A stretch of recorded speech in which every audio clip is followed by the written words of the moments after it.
नमस्कार। तारीख 30 सितंबर, दिन सोमवार। ये बीबीसी हिंदी का न्यूज पॉडकास्ट दिन भर पूरा दिन पूरी खबर है। मेरा नाम है मोहनलाल शर्मा और मैं हूँ सुमिरनप्रीत कौर। लेबनान में हमास के प्रमुख की इस्राएली हमले में मौत। हिजबुल्लाह ने कहा कि वो जमीनी हमले का सामना करने को है तैयार। सनुवाजिहु अय्य इह्तिमाल व मुस्तअद्दून इज़ा क़र्रर अल-इस्राईली अन यदख़ुल बर्रिय्यन।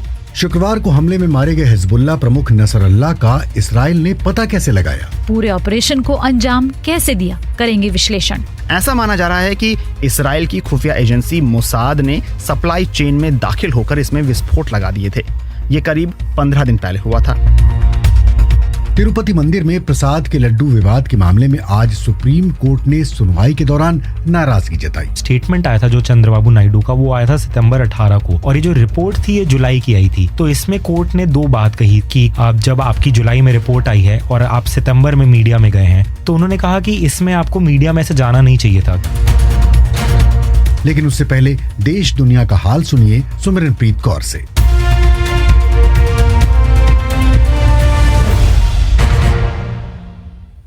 नेपाल में बाढ़ और भूस्खलन के कारण अब तक 200 लोगों की मौत हो चुकी है। ये जानकारी नेपाल पुलिस ने दी है। पुलिस ने बताया है कि 26 लोग अभी भी लापता हैं और 126 लोग घायल हैं। नेपाल स्थित भारतीय दूतावास ने सोशल मीडिया प्लेटफॉर्म एक्स पर एडवाइजरी जारी की है। दूतावास ने ट्वीट में लिखा है, हमें नेपाल में फंसे भारतीय नागरिकों के संबंध में सूचना मिली है। दूतावास इनमें से कुछ समूहों के साथ संपर्क में है और उनके सुरक्षित लौटने का प्रबंध कर रहा है। ट्वीट में लिखा है कि दूतावास फंसे हुए भारतीय नागरिकों को निकालने के लिए नेपाली प्रशासन के साथ काम कर रहा है। भारत में भी मूसलाधार बारिश के कारण बिहार में नदियां उफान पर हैं। सोशल मीडिया पर सामने आए कुछ वीडियोस में दिख रहा है कि बिहार में कमर तक आए पानी में अपने कंधों पर लोग सामान लेकर जा रहे हैं। बिहार के मुजफ्फरपुर जिले के विनोद कुमार महातो ने बताया कि इस विनाशकारी बाढ़ में उन्होंने अपना सब कुछ खो दिया है। पावर भी जो है बिजली वाला, ये एकदम पावर हाउस एकदम डूब गया है। जो हर लोगों में अंधकार छा गया है।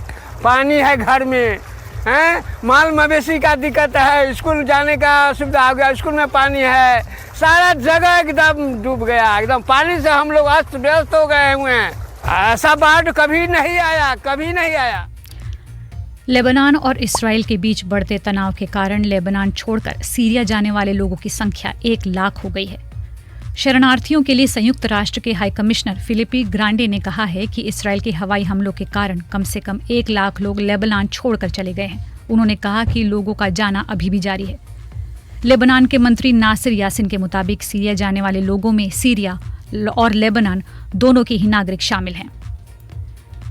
अंतर्राष्ट्रीय स्पेस स्टेशन में फंसे अंतरिक्ष यात्री सुनीता विलियम्स और बुच विल्मोर को वापस लाने वाला अंतरिक्ष यान ISS से पहुंच चुका है।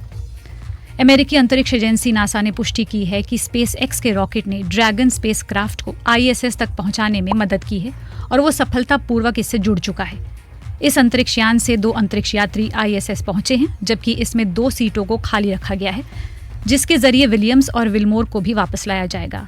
अब ये अंतरिक्ष यात्री अगले 5 महीने अंतरिक्ष के रिसर्च कामों में शामिल रहेंगे। 2 बार ISS जा चुके नासा के अंतरिक्ष यात्री निक हेग ने कहा, Coming through the hatch and seeing all the smiles, and as much as I've laughed and cried. Nick Hague कह रहे हैं, पिछले 10 मिनटों में मैं हंसा हूँ और रोया हूँ। मुझे पता है कि ये अद्भुत अभियान रहा होगा, इसलिए मैं वास्तव में यहाँ काम करने के लिए उत्सुक हूँ। कांग्रेस के राष्ट्रीय अध्यक्ष मल्लिकार्जुन खड़गे ने पीएम मोदी पर दिए एक बयान के बाद राजनीतिक बयानबाजियों का दौर शुरू हो गया है। रविवार को एक चुनावी रैली को संबोधित करते हुए कांग्रेस अध्यक्ष मल्लिकार्जुन खड़गे को चक्कर आ गया था। उन्होंने हिम्मत जुटाकर खड़े रहते हुए कहा कि जब तक मोदी नहीं हटेंगे मैं तब तक जिंदा रहूंगा। मल्लिकार्जुन खड़गे के बयान पर पलटवार करते हुए आज गृह मंत्री अमित शाह ने कहा कि ये दिखाता है कि कांग्रेस के लोगों के मन में पीएम मोदी के प्रति कितनी नफरत है। वहीं कांग्रेस नेता पवन खेड़ा ने प्रतिक्रिया दी और कहा कि बीजेपी को ये कब समझ आएगा कि कांग्रेस पार्टी नरेंद्र मोदी से नफरत नहीं करती बल्कि देश से मोहब्बत करती है, इसलिए चाहती है कि देश मोदी जी के विचारधारा और मोदी जी से ही मुक्त हो जाए। और जाने माने अभिनेता मिथुन चक्रवर्ती को 70वें राष्ट्रीय फिल्म सम्मान समारोह में दादा साहेब फाल्के अवार्ड दिए जाने की घोषणा की गई। केंद्रीय सूचना प्रसारण मंत्री अश्विनी वैष्णव ने ट्वीट करके इसकी जानकारी दी।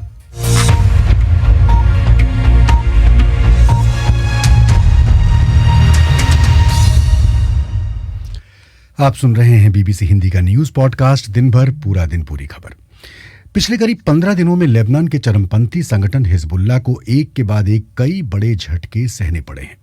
पहले 17-18 सितंबर को पेजर धमाके और फिर वॉकी टॉकी में धमाके।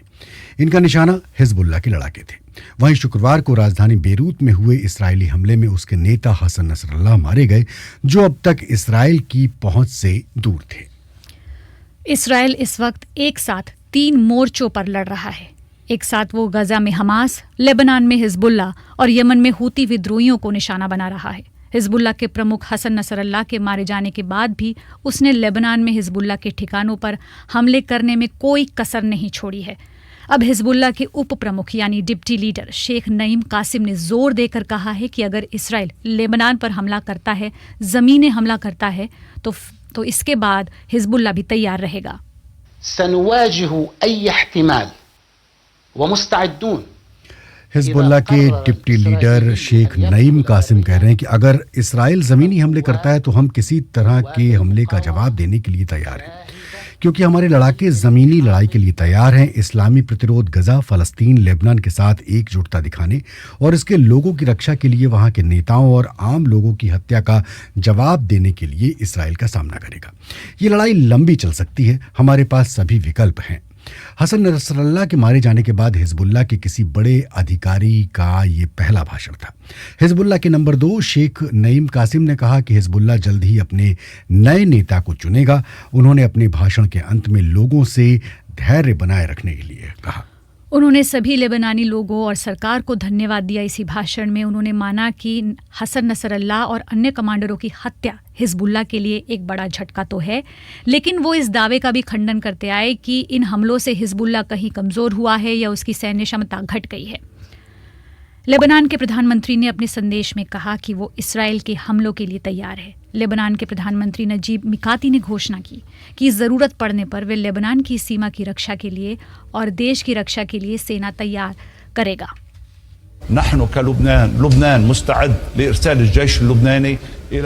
लेबनान के प्रधानमंत्री नजीब मिकाती कह रहे हैं कि हम लेबनान की सेना को लेबनानी सीमा के पास लितानी नदी के दक्षिण के क्षेत्र में शेबा में भेजने के लिए तैयार हैं और दक्षिण में लेबनानी सेना इंटरनेशनल पीस कीपिंग फोर्सेस के समन्वय के साथ अपने दायित्वों को पूरा करने के लिए तैयार है। इस बीच इसराइल लेबनान के रॉकेट लॉन्च करने की जगहों और बुनियादी ढांचे पर ताबड़तोड़ हमले कर रहा है और इन हमलों का निशाना हिजबुल्लाह के लड़ाके हैं। कई वरिष्ठ कमांडर, जैसा कि हमने आपको बताया, मारे जा चुके हैं। तो प्रश्न ये उठता है कि इसराइल के डिफेंस फोर्स ने नसरल्लाह को कैसे ट्रैक किया और वो कैसे हिजबुल्लाह को शीर्ष कमांडरों को निशाना बनाने में कामयाब रहे। अब इसे जरा समझ लेते हैं बीबीसी संवाददाता नवीन नेगी से। इस बारे में बीबीसी के सिक्योरिटी संवाददाता फ्रैंक गार्डनर ने जो है डिटेल से काफ़ी कुछ समझाया है और फ्रैंक गार्डनर बताते हैं कि हसन नसरल्लाह को टारगेट करना इसराइल के लिए एक रणनीतिक फैसला था। वो बीते कई साल से छिपकर रह रहे थे और इसराइल की नज़र उन पर लंबे समय से थी। तो उन्होंने ये कैसे किया? हाल में हिजबुल्लाह के हज़ारों पेजर और वॉकी टॉकी में धमाके हुए थे, ये तो हम सब जानते हैं, और ऐसा अनुमान जताया गया कि इसके पीछे इस्राएली खुफिया एजेंसी है। ऐसा माना जा रहा है कि इसराइल की खुफिया एजेंसी मोसाद ने सप्लाई चेन में दाखिल होकर इसमें विस्फोट लगा दिए थे। ये करीब 15 दिन पहले हुआ था। तब से अब तक जो कुछ हुआ वो दिखाता है कि किस तरह इसराइल ने हिजबुल्लाह के कमांड ढांचे में गहराई तक पहुंच बनाने में कामयाबी पाई। इसराइली सेना का कहना है कि उसने हिजबुल्लाह के कई सारे सीनियर कमांडर्स को मार दिया है और सवाल यह है कि इसराइली अभियान ने किस तरह से हिजबुल्लाह के जो सुरक्षा तंत्र है उसको इतने असरदार तरीके से नाकाम कर दिया। इस बारे में रॉयल यूनाइटेड सर्विसेज इंस्टीट्यूट के director of military services Matthew swivel बताते हैं। वो कहते हैं कि ऐसा मालूम लगता है कि इस योजना पर बीते कई साल से काम किया गया होगा, इसे कई स्तरों पर अंजाम दिया गया होगा। तो इस तरह से ये कम्युनिकेशन के बीच इंटेलिजेंस इंटरसेप्शन यानी कि खुफिया सूचनाओं में दखल देने की ओर भी इशारा करता है। इसमें इमेजरी का विश्लेषण भी शामिल रहा होगा, चाहे वो सैटेलाइट हो या फिर छिपकर ली गई तस्वीरें हों। लेकिन ये निश्चित तौर पर कहा जा सकता है कि इसमें मानवीय खुफिया जानकारी भी शामिल रही होगी, और दूसरे शब्दों में कहें तो ज़मीनी स्तर पर मौजूद जासूसों की सक्रियता वो इसमें ज़रूर काम आई होगी। एक बार जब इसराइल ने नसरल्लाह की लोकेशन का पता लगा लिया होगा तो उसके एयरफोर्स F-15 युद्धक जेट विमानों ने कथित तौर पर 80 ऐसे बम गिराए जो बंकर को तबाह कर सकते हैं। इन बमों ने दक्षिणी बेरूत और दाहिया में अंडरग्राउंड तहखानों को निशाना बनाया, जहां नसरल्लाह की मुलाकात शीर्ष कमांडरों से हो रही थी। इन सभी बातों से ये साफ हो जाता है कि इसराइल की खुफिया इकाइयों ने हिजबुल्लाह के सुरक्षा तंत्र को भेद दिया। तो बीबीसी संवाददाताओं का भेजा ब्यौरा सुना रहे थे नवीन नेगी। हिजबुल्लाह के प्रमुख नसरल्लाह समेत कई कमांडरों के मारे जाने के बाद इसराइल ने अपने हमलों का दायरा बढ़ा दिया। इसराइल के रक्षा मंत्री योआव गैलेंट ने लेबनान की सीमा के पास सैनिकों से मुलाकात की, उनका हौसला बढ़ाया और सैनिकों से कहा कि हिजबुल्लाह नेता नसरल्लाह का खात्मा एक बहुत महत्वपूर्ण कदम है, लेकिन ये सब कुछ नहीं है। एक छोटे से वीडियो में वो ये सैनिकों से कहते हुए दिखाई दे रहे हैं कि हम अपनी सभी क्षमताओं का इस्तेमाल करेंगे। अगर दूसरे लोग ये नहीं समझ पा रहे कि सभी क्षमताओं का मतलब क्या है, तो इसका मतलब ये है कि पूरी ताकत का इस्तेमाल करेंगे। गैलेंट आगे कहते हैं कि जो कुछ भी करने की जरूरत है उसे किया जाएगा। हम जल, थल और वायु सभी बलों का इस्तेमाल करेंगे। तो मोहन, जहां इसराइल हमलों की बात कर रहा है, वहीं लेबनान भी हमले करता जा रहा है। इस्राएली सेना का कहना है कि आज सुबह लेबनान की ओर से उत्तरी इसराइल में 35 रॉकेट दागे गए हैं। आईडीएफ का कहना है कि कुछ को पहुंचाने से पहले ही रोक दिया गया, जबकि कुछ खुले खाली इलाकों में गिरे। इसराइल ने कहा है कि उसने बेका घाटी और दक्षिणी लेबनान में हिजबुल्लाह के दर्जनों ठिकानों पर हमला किया है। इस बीच हमास ने कहा है कि दक्षिणी लेबनान में हुए इसराइली हमलों में हमास के नेता फतह शरीफ अबू अल अमीन भी मारे गए हैं। हमास ने कहा है कि अल अमीन के साथ उनके परिवार के भी कुछ लोग मारे गए हैं। लेबनान की सरकारी समाचार एजेंसी ने दक्षिणी शहर ताया के पास स्थित कैंप पर हवाई हमले की सूचना दी थी और आईडीएफ का कहना है कि हमास के नेता अल अमीन हिजबुल्लाह के साथ मिलकर लेबनान में हमास की आतंकवादी गतिविधियों को अंजाम दे रहे थे। वहीं ईरान का कहना है कि इसराइल के किसी भी आपराधिक हरकत को अब बख्शा नहीं जाएगा। शुक्रवार को इसराइली हमलों में रेवोल्यूशनरी गार्ड कॉर्प्स के वरिष्ठ जनरल की मौत हो गई थी। विदेश मंत्रालय के प्रवक्ता नासिर कनानी ने तेहरान में संवाददाताओं से कहा कि ईरान युद्ध नहीं चाहता है, लेकिन वो अपने या अपने हितों की रक्षा के लिए कार्रवाई करने में हिचकिचाएगा नहीं। मा जंग तलब नीस्तीम, जमहूरी इस्लामी ईरान व मिल्लत ईरान। नासिर कनानी कह रहे हैं कि हम युद्ध नहीं चाहते। इस्लामी गणतंत्र ईरान और ईरानी लोगों के युद्ध के पीछे नहीं है, बल्कि वो इस क्षेत्र में शांति और स्थिरता को मजबूत करने की कोशिश में है। हमारी राष्ट्रीय सुरक्षा या हितों के खिलाफ किसी भी तरह की कार्रवाई पर हमारे हाथ ना तो कभी बंधे रहे हैं और ना ही कभी बंधे रहेंगे। तो सीमा पर लड़ाई के चलते बेरूत में हजारों विस्थापित परिवार रह रहे हैं और लोगों की तादाद बढ़ती जा रही है। लेबनानी सरकार लोगों की इस बाढ़ से निपटने के लिए संघर्ष कर रही है और community kitchen organization nation station की सह संस्थापक जोसेफिन अबू आब्दो का कहना है कि उन्हें डर है कि बेरूत में आगे कुछ भी हो सकता है। We don't even know if tomorrow our neighborhood would be hit because apparently Josephine कह रही हैं, न जाने कल क्या हो, कहीं हमारा इलाका ही हमले की चपेट में ना आ जाए, क्योंकि इसराइल ने हमले तेज कर दिए हैं। हमें नहीं मालूम कि आगे वो क्या करने वाले हैं।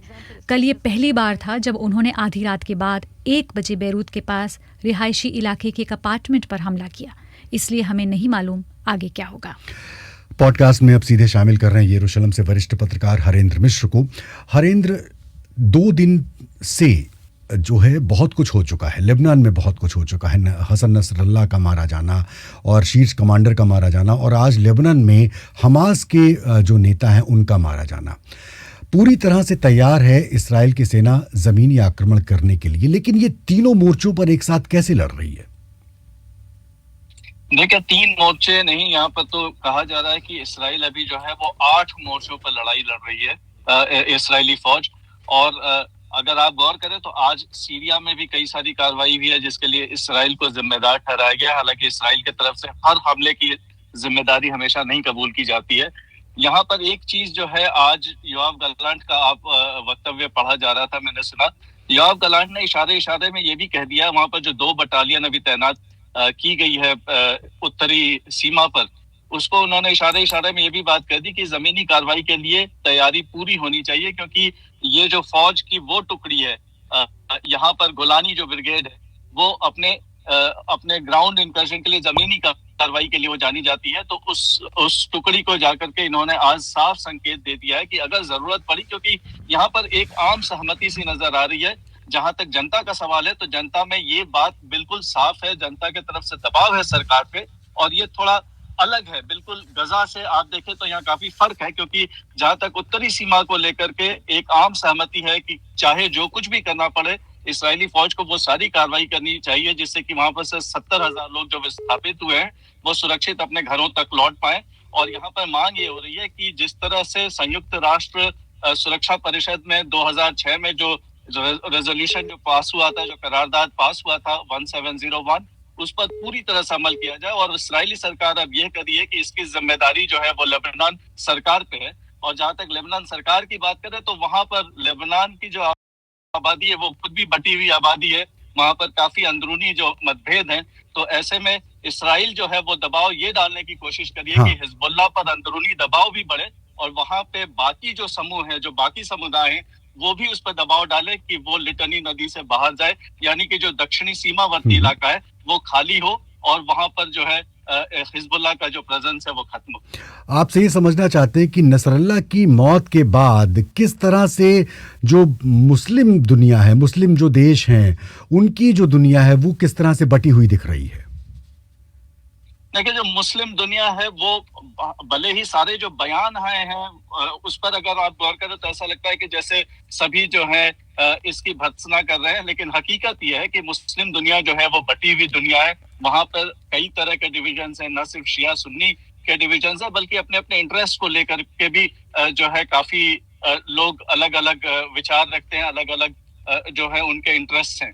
तो ऐसे में बयानों में भर्त्सना हो रही है, लेकिन दूसरी तरफ देखा जाए तो जैसे पड़ोस के ही इलाकों में देख लिया जाए तो मिस्र की का जो पोजीशन है वो बिल्कुल अलग है, जॉर्डन का भी बिल्कुल अलग है। जॉर्डन की तरफ से जो बयान है उसमें ये कहा गया है कि इसराइल को, एक तरफ इसराइल की आलोचना हो रही है लेकिन दूसरी तरफ ये भी कहा जा रहा है, एक तरह से इशारे में ये भी कहा जा रहा है कि जो मुस्लिम देश है और 57 देशों का जो इस्लामिक देश जो है, इस्लामिक देशों का जो संगठन है वो इस बात के लिए तैयार है कि गजा में आकर के वो शांति बहाल कर सके और वहां पर किसी तरह से संघर्ष विराम हो सके। तो जो बातों में आलोचना के साथ साथ दूसरी तरफ एक तरह से सहयोग करने की भी बात सुनने को मिल रही है, चाहे वो मिस्र हो या फिर वो जॉर्डन हो या बाकी जो देश हैं जो कि माना जाता है कि अमेरिका से ज्यादा करीब है, वो ईरान के विरोध में खड़े हैं और ईरान के विरोध में खड़े होने के साथ साथ वो हिजबुल्लाह के भी खिलाफ खड़े हैं। टर्की जो है ऐसा है जो कि इसराइल के लगातार विरोध में बोलता रहा है, लेकिन टर्की की जो आबादी है और टर्की के लोगों से आप बात करें, और आज मेरी कई लोगों से तुर्की में भी बात हुई है, तो वहां पर किसी तरह का जो है लोगों में कोई गमो गुस्सा देखने को नहीं मिल रहा है, क्योंकि तुर्की में जैसे टर्की में लोग ये मानते हैं कि ये हिजबुल्लाह या फिर लेबनान का जो हिजबुल्लाह समर्थित भी बाकी जो गुट है वहां पर वो टर्की के इंटरेस्ट के खिलाफ काम करते हैं। सीरिया में वहां उनके बीच में क्लैश है। तो ये बटी हुई दुनिया है, ये कोई मोनोलिथिक एंटिटी नहीं है और यहाँ पर काफी सारे जो है फिशर्स नजर आते हैं, काफी सारे आपसी मतभेद जो है वो भी साथ देखने को मिलते हैं, लेकिन बयानों में बिल्कुल ऐसा लगता है जैसे सभी एक साथ हैं। हाँ, तो इस्लामिक देशों की हमने बात कर ली, बहुत संक्षेप में, समय कम है मेरे पास। हरेंद्र, ये बताएं कि नसरल्ला के मारे जाने के बाद इस्राइल मतलब वो अपनी ताकत दिखा रहा है, हिजबुल्लाह का भी जवाब है, जमीनी हकीकत क्या है? देखिए, यहाँ पर एक तरह की मायूसी नजर आती थी और खास करके बंधकों को लेकर के जो है ना लगातार मायूसी देखी गई। यहाँ पर काफी प्रदर्शन होते रहे और अभी भी प्रदर्शन हो रहे हैं और आज भी प्रदर्शन हुए कि उनका जो मुद्दा है उसको बैक बर्नर में ना डाला जाए, वो बहुत ही अहम मुद्दा है, उसकी प्राथमिकता बनी रहनी चाहिए। इस तरह की यहाँ पर मांगे हो रही है। लेकिन जहां तक लेबनान का जो है मसला और नसरल्ला वाली जो कामयाबी है, इस कामयाबी का भी असर साफ तौर पर दिख रहा है। जश्न का माहौल नहीं है, लेकिन दबी जुबान से जो है लोगों में एक हर्षोल्लास नजर आ रहा है, इसमें कोई संदेह नहीं है। और बार बार ये कहा जा रहा है और इसका पॉलिटिकल असर भी काफी पड़ा है, क्योंकि नेतन्याहू जो है उनकी लोकप्रियता काफी बड़ी। अब ये कहा जा रहा है कि उनकी पार्टी यहाँ पर सर्वाधिक सीटें जीतेगी अगर यहाँ पर चुनाव होते हैं। बहुत बहुत शुक्रिया यरूशलेम से हरेंद्र मिश्रा आपका। मोहन, यहाँ हमारे श्रोताओं को ये बताना ज़रूरी है कि हिजबुल्लाह नेता हसन नसरल्लाह की मौत की खबर का असर भारत में भी देखा गया है। पहले कश्मीर घाटी में लोगों के विरोध प्रदर्शन की खबरें आईं, फिर भारत में शिया समुदाय का केंद्र कहे जाने वाले लखनऊ में भी हुए प्रदर्शन में कई हजारों लोग शामिल हुए। सीधे पॉडकास्ट में शामिल कर रहे हैं लखनऊ से बीबीसी संवाददाता सैयद मोजिज इमाम साहब को। लखनऊ में किस तरह से विरोध प्रदर्शन हुए, जरा संक्षेप में बताएं, और उसके बाद पूरे भारत का हाल जानेंगे आपसे। देखिए, जहाँ तक लखनऊ की बात है, 3 दिन का यहाँ पे शोक घोषित किया गया है शिया समुदाय के नेताओं की तरफ से। इसमें कहा गया है कि वो अपने घरों पर काले झंडे लगाएं और किसी खुशी में शामिल ना हो। तो क्योंकि जिस तरह से हसन नसरल्लाह के साथ यहाँ पे सहानुभूति है शियाओं को देखने को मिली है, कल रविवार को काफी बड़ा प्रदर्शन हुआ, खासकर छोटे इमामबाड़े से लेकर बड़े इमामबाड़े तक और दरिया वाली मस्जिद तक कैंडल मार्च हुआ है, जिसमें कई हजार लोग इकट्ठा हुए थे। इसमें महिलाएं भी थे, बच्चे भी थे और ज्यादातर लोग हसन नसरल्लाह का पोस्टर लिए थे, इजराइल के खिलाफ नारे लगा रहे थे। उसके बाद पुराने लखनऊ में भी एक शोक सभा का आयोजन किया गया था, जिसमें कल्बी जवाद जो यहाँ पे बड़े शिया मौलाना है, उन्होंने उसको एड्रेस किया और इजराइल की भर्त्सना की है। लेकिन एक बात साफ है कि जिस तरह से आप देख रहे हैं, उससे शिया समुदाय में गुस्सा जरूर दिखाई दे रहा है लखनऊ में, क्योंकि लखनऊ में सर्वाधिक शिया समुदाय के लोग रहते हैं। अगर बड़े लखनऊ से थोड़ा सा हटें और उसके बाद जरा भारत का भी हाल बता दें। देखिए, अभी अगर फिलहाल अभी बात करें तो इंडिया इस्लामिक कल्चर सेंटर जो दिल्ली में लोधी रोड पे केंद्र है, वहाँ पे एक शोक सभा का आयोजन किया गया है, जिसमें कल्बे जवाद के अलावा पैलेस्टाइन और लेबनान के एम्बेसडर भी आए हैं। एक शोक सभा है, ये कोई विरोध प्रदर्शन नहीं है। इसके अलावा कारगिल में विरोध प्रदर्शन हुआ, जहाँ पे भी 3 दिन का शोक मनाया जा रहा है। बडगाम में जो श्रीनगर से सटे हुए जगह पे, वहाँ पे कल भारी विरोध हुआ था, वहाँ पे भी विरोध प्रदर्शन चल रहा था। इसके अलावा श्रीनगर में जहाँ पे शिया समुदाय के लोग कभी निकलते हैं, वहाँ पे भी बहुत बड़ा प्रदर्शन हुआ। इसके अलावा जम्मू कश्मीर में तो चुनावी मतलब जो प्रचार है उसको भी कुछ जैसे पीडीपी नेता महबूबा मुफ्ती ने रोक दिया।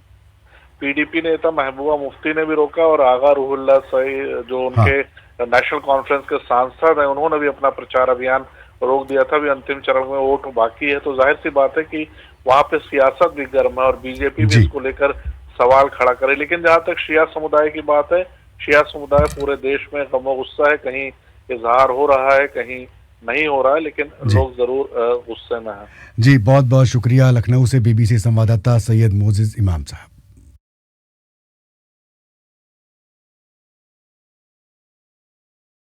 समुदाय पूरे देश में गम गुस्सा है, कहीं savage way. ये हम पर थोपा गया, वो भी सबसे क्रूर और बर्बर रूप में। जंग,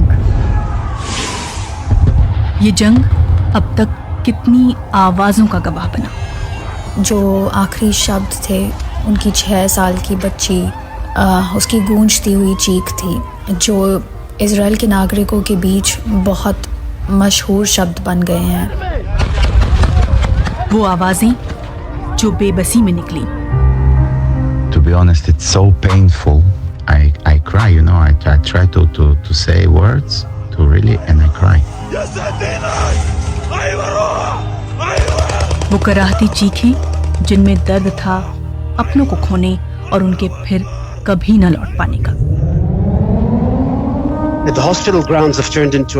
अस्पताल के कंपाउंड रेफ्यूजी कैंप में तब्दील हो चुके हैं। लोग डरे हुए हैं और वो अपने परिवारों के साथ यहाँ आ रहे हैं। अपने आशियाने को आंखों के सामने ढेर होते देखने की हताशा थी, नाराजगी थी, गुस्सा था। गजा की जिंदगी नर्क बन गई। सब कुछ पूरी तरह से बदल गया। खाना और पीने के पानी की भयानक किल्लत हो गई। भला जंग की आवाजें और कैसी हो सकती हैं? तो सुनिए बीबीसी हिंदी का स्पेशल पॉडकास्ट हमास इस्राइल युद्ध का 1 साल, शनिवार 5 अक्टूबर को शाम 7:30 बजे बीबीसी हिंदी के फेसबुक, यूट्यूब और इंस्टा चैनल पर लाइव। तो सुमिरन, एक स्पेशल पॉडकास्ट इस शनिवार को हम लाने वाले हैं, जिसे कि आप ज़रूर सुनेंगे। और आज हमारे पास आपके रिएक्शंस के लिए, टिप्पणियों के लिए वक्त नहीं है, इसलिए ज़रा पॉडकास्ट में आगे बढ़ें। अब बात करते हैं आंध्र प्रदेश की। आंध्र प्रदेश के तिरुपति मंदिर में प्रसाद के लड्डू में कथित तौर पर जानवरों की चर्बी होने के मामले में आज सुप्रीम कोर्ट में सुनवाई हुई। सुनवाई के दौरान आंध्र प्रदेश के चीफ मिनिस्टर चंद्रबाबू नायडू की उस टिप्पणी पर सुप्रीम कोर्ट ने नाराजगी जाहिर की, जिसके बाद ये पूरा विवाद शुरू हुआ था।